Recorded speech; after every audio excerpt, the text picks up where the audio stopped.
నమస్తే అండి, నేను మీ శరత్. మీరు చూస్తున్నారు ఫ్యాక్ట్స్ బై శరత్. మన ఛానల్లో ముందు పెట్టిన వీడియోస్ మీరు చూడనట్లయితే ఖచ్చితంగా విజిట్ చేయండి. అండ్ అలానే నచ్చితే సెకండ్ కూడా ఆలోచించకుండా సబ్స్క్రైబ్ చేయండి. ఇంకా ఆలస్యం చేయకుండా ఎపిసోడ్లోకి వెళ్ళిపోదాం. వశీకరణ శక్తి, దీని గురించి మనందరం ఆల్మోస్ట్ వినే ఉంటాం. అయితే అసలు వశీకరణ శక్తి ఉందా లేదా, ఉంటే అలాంటి సంఘటన ఎక్కడ జరిగింది, రండి తెలుసుకుందాం. బీహార్లో మారుమూల ప్రదేశమైన ఘటంపూర్ అనే ఒక ఊరు ఉంది. అక్కడ వారు చిన్న చిన్న పనులు చేస్తూ జీవనం సాగించేవారు. 3 పూట్ల కడుపు నిండితే చాలు అనుకునే వాళ్ళు పెద్దగా ఆశలుండేవి కావు. అయితే ఆ ఊర్లో చిన్నపిల్లలకు పనుల్లో పెట్టుకునేవాళ్ళు. చదువుకునేవారు చాలా తక్కువ. చదువు అంటే ఎందుకు పనికిరాదు, అదే ఒక పనికి వెళ్తే కాస్త డబ్బులు వస్తాయని అక్కడ వారి ఆలోచన ఆ రకంగా ఉండేది. గయా ప్రాంతం నుంచి ఘటంపూర్కు బేనా అని ఒక మేడం ఆ ఊరికి షిఫ్ట్ అయ్యారు.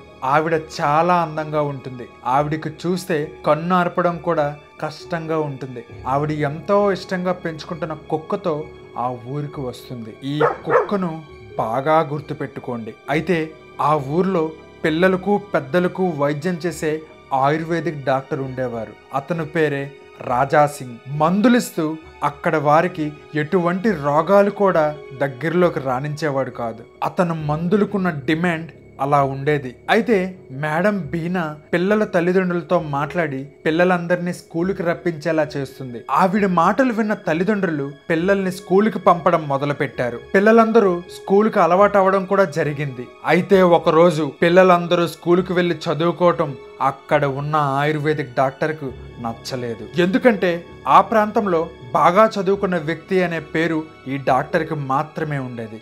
పిల్లలు చదువుకొని తనకి ఎక్కడ ఎదురు తిరిగే పరిస్థితి వస్తుందేమో అని ఆ ఆయుర్వేదిక్ డాక్టర్కు ఒక భయం ఉండేది. నిజానికి ఆయుర్వేదిక్ డాక్టర్ ఇచ్చిన మందులన్నీ కూడా మంచిగానే ఉండేవి. కానీ ఘటంపూర్తో పాటుగా చుట్టుపక్కనున్న ఊర్లన్నిటికి కూడా అతనొక్కడే ఆయుర్వేదిక్ డాక్టర్. ఎలాంటి కష్టం వచ్చినా ప్రతి ఒక్కరూ ఆ ఆయుర్వేదిక్ డాక్టర్ దగ్గరికే వచ్చేవాళ్ళు. అయితే బేనా మేడం పిల్లలందరికీ బాగా నచ్చటం మొదలైంది. దీంతో పిల్లలందరూ చదువుకోవడం ఒక వ్యసనంగా మార్చుకున్నారు. ఇదంతా చూస్తున్న ఆయుర్వేదిక్ డాక్టర్ రాజా సింగ్ కు రోజు రోజుకి ఆ బేనా మేడం పైన కోపం మొదలైంది. వీడియో స్టార్టింగ్ లో బేనా మేడం చాలా అందంగా ఉంటుందని మీకు చెప్పా కదా. దీంతో రాజా సింగ్ ఆవిడ్ని లొంగ తీసుకోవాలనుకుంటాడు. ఆవిడ్ని పాడు చేసి ఆ ఊరు నుంచి ఒక అవమానంతో పంపించాలనుకుంటాడు. ఇక్కడ ట్విస్ట్ ఏంటంటే రాజా సింగ్ ఒక ఆయుర్వేదిక్ డాక్టర్గా మాత్రమే ఆ ఊర్లో వాళ్ళకి తెలుసు. కానీ రాజా సింగ్ లో ఇంకో ఫేస్ ఉంది.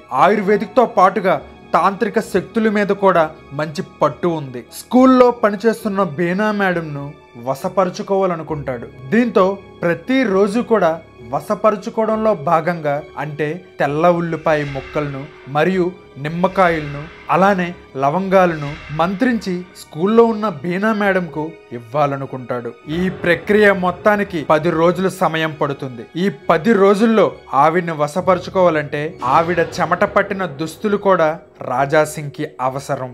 ఊర్లో అలానే చుట్టుపక్కలున్న ప్రాంతాల్లో రాజా సింగ్ కి మంచి పేరుండడంతో బేనా మేడంకి దగ్గర అవడం ఈజీ అవుతుంది. దీంతో ప్రతిరోజు ఏదో రకంగా బేనా మేడంతో మాట కలుపుతాడు. బేనా మేడం అందంగా ఉండడంతో అలానే ఆయుర్వేదిక్ డాక్టర్ అయిన రాజా సింగ్ కూడా పెళ్లి చేసుకోకుండా ఉండడం వలన ఆ ఊరు వాళ్ళకు కూడా మీ ఇద్దరు పెళ్లి చేసుకుంటే ఊరికి మంచిది అని అంటారు. అప్పుడే రాజా సింగ్ కి ఒక ఆలోచన మొదలవుతుంది. బేనా మేడం ని ఎంతో గాఢంగా ప్రేమిస్తున్నట్టుగా చెప్పాలనుకుంటాడు. వశీకరణానికి 10 రోజులు సమయం పడుతుంది. సరిగ్గా మంగళవారం అమావాస్య రోజు ముందుగా చెప్పినట్టు నిమ్మకాయ, తెల్ల ఉల్లి, లవంగీలతో తయారు చేసిన ఒక మందుని అమావాస్య రోజు బేనా మేడంకి పెట్టాలని చూస్తాడు. ఈ మధ్యకాలంలో వర్షాలు ఎక్కువ అవడంతో ఈ ఊర్లో ఉన్న దోమల వల్ల అందరికీ ఆరోగ్యాలు పాడవుతున్నాయి. ఈ ఆయుర్వేదిక్ మందు మీరు యూజ్ చేసినట్లయితే మీకు ఎటువంటి ప్రాబ్లం రాదని చెప్పి అక్కడి నుంచి వెళ్ళిపోతాడు.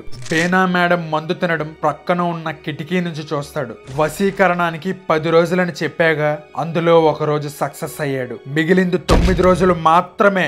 ఆ తరువాత రోజు బుధవారం. లెక్క ప్రకారం బేనా మేడం తొలుక చెమట దుస్తులు రాజా సింగ్ కి అవసరం. దీంతో పిల్లలందరూ స్కూల్ నుంచి ఇంటికి వెళ్ళిన తరువాత బేనా మేడంని కలిసి ఈ రోజు సాయంకాలం 6 గంటలకు మా ఇంట్లో పూజ జరిపించాలనుకుంటున్నాను. ఆ పూజకు మీరు ఖచ్చితంగా రావాలని చెప్పి అక్కడి నుంచి వెళ్ళిపోతాడు. అయితే ముందుగా మీకు చెప్పినట్టు ఊరు వాళ్ళు బీనా మేడంకు రాజాసింగ్కు పెళ్లి జరిగితే బాగుంటుందని బీనా మేడం దగ్గర కూడా అనటం మొదలు పెడతారు. దీంతో బీనా మేడంకి కూడా రాజాసింగ్ పైన ఇష్టం మొదలవుతుంది. దానికి కారణం ఆమె దృష్టిలో రాజాసింగ్ ఒక మంచి వ్యక్తి. సరిగ్గా 6 గంటలకు రాజాసింగ్ ఇంటికి బీనా మేడం బయలుదేరుతుంది. బీనా మేడం ఇంటి లోపలికి వచ్చిన వెంటనే రాజాసింగ్ తలుపులను మూసివేస్తాడు. రాజాసింగ్ మైండ్ లో ఉన్నది ఒకటే, ఎలా అయినా ఆవిడ చెమట దుస్తులు తీసుకోవాలి అని. దీంతో ఆ ఉంటున్న ప్రదేశం అంతా పొగతో నింపేస్తాడు. 2 ఇత్తడి పాత్రలు తీసుకుంటాడు.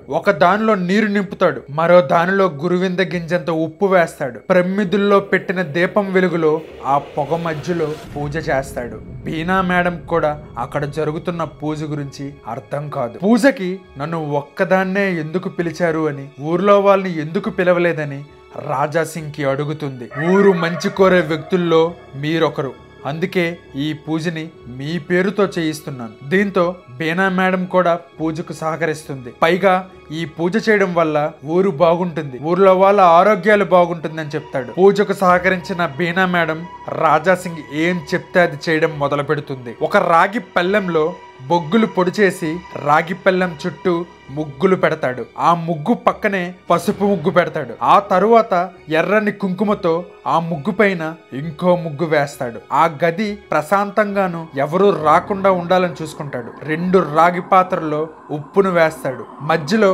ఒక నిమ్మకాయ పెడతాడు. దానిపైనే ఒక కత్తి పెట్టి గడియారం ముళ్ళు తిరిగే విధంగా ఆ కత్తిని తిప్పడం మొదలు పెడతాడు. తిప్పుతున్నప్పుడు శక్తి కావాలి, ప్రేమ, సంతోషం, సత్యం కావాలి, నా కోరిక తీరాలి. ఓ అగ్నిదేవత, గాలి, నీరు, నిప్పు, భూమి, ఆకాశంలారా, ప్రపంచానికి సాక్ష్యభూతమైన సూర్యచంద్రులారా, ఇదే మీ పాదములకు నా నమస్కారం అని గట్టిగా అరవటం మొదలు పెడతాడు. అయితే దీంతో అక్కడున్న బీనా మేడంకు స్పృహ తప్పుతుంది. దైవ పూజ చేసిన, శుద్ర పూజ చేసిన, అతిథ శక్తులు పాటించాల్సిన వారు పూజ చేస్తున్నంత సేపు ఒంటి మీద ఎలాంటి దుస్తులు ఉండకూడదు.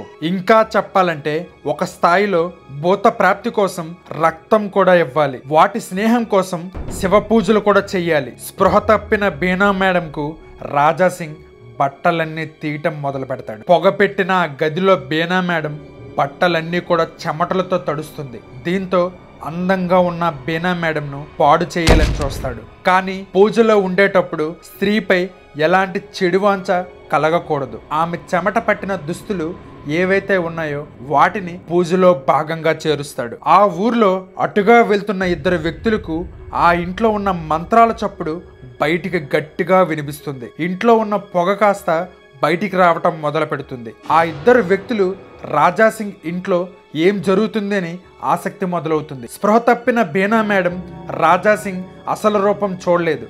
అప్పటికి రాజాసింగ్ మెడలో పుర్రెలు, ఎముకలు, హారాల దండలు ధరించి మంత్రాలతో గట్టిగా అరవటం మొదలు పెడతాడు. ఆ 2 వ్యక్తుల్లో ఒక వ్యక్తి రాజాసింగ్ ను అనుమానిస్తాడు.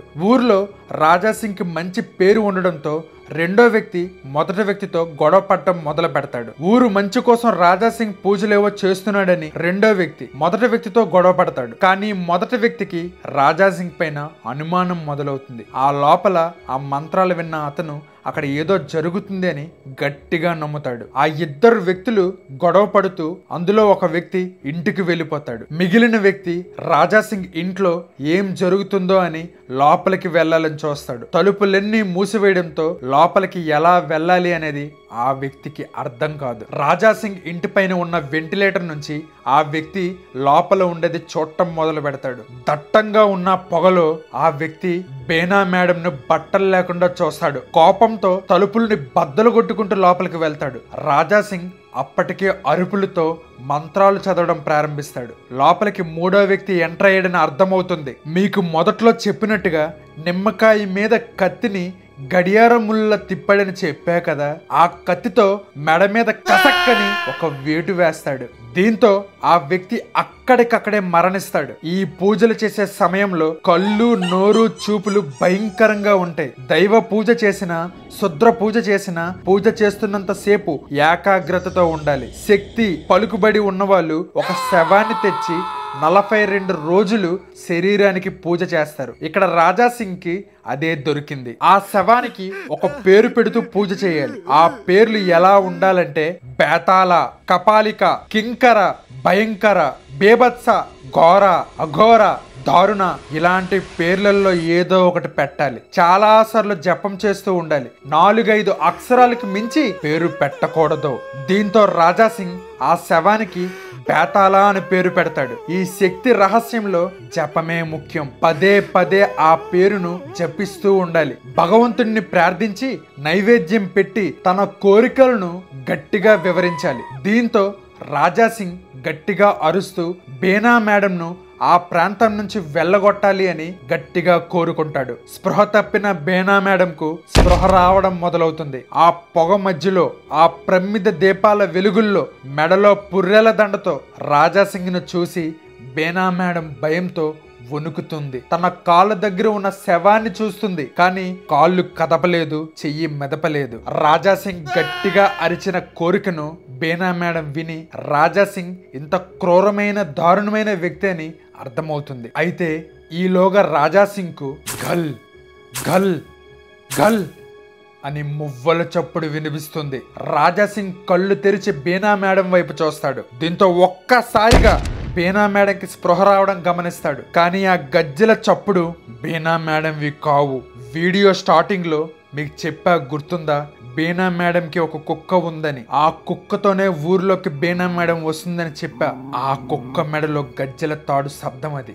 బేనా మేడం రాజా సింగ్ ఇంటికి రావడానికి ముందు ఆ కుక్క బేనా మేడం ని పరిశీలిస్తుంది. ఇంటి లోపలికి వచ్చిన కుక్క అమాంతంగా రాజా సింగ్ మెడపైన కరుస్తుంది. అప్పటికి డోర్ బద్దలు కొట్టుకుంటూ వచ్చిన వ్యక్తి చనిపోవడం, ఆ వ్యక్తి యొక్క స్నేహితుడు మళ్ళీ వెనక్కి రావడంతో అక్కడ జరిగిన పరిస్థితులన్నీ చూసి ఆశ్చర్యపోతారు. దీంతో ఊరు వాళ్ళంతా రాజా సింగ్ ఇంటి చుట్టూ చేరుతారు. అక్కడ జరిగిన పరిస్థితులన్నీ కూడా కల్లారా చూసి నిర్వీర్యమైపోతారు. బేనా మేడం ఒంటి మీద అక్కడున్న ఆడవారు బట్టలు వేస్తారు. మెడపైన బలంగా కుక్క కరవడంతో రాజా సింగ్ చావు బతుకుల్లో ఉంటారు. దీంతో ఒక్కసారి ఘటంపూర్ హడలెత్తిపోయింది. చనిపోయిన ఆ వ్యక్తిని చూసి ఊరంతా కన్నీరు మున్నీరు అవుతారు. అప్పటికి చావు బతుకుల్లో ఉన్న రాజా సింగ్ ని స్తంభానికి కట్టి ఘోరంగా కొట్టి చంపేస్తారు. నా ఒపీనియన్ ఏంటి అని అంటే, చేతపడులు కావచ్చు, సిల్లంగిలు కావచ్చు, వశీకరణ కావచ్చు ఉన్నాయి అని నేను ప్రూవ్ చేయలేను. ఎందుకంటే ఎవరి నమ్మకాలు వారివి. కానీ ఇలాంటి సంఘటనలు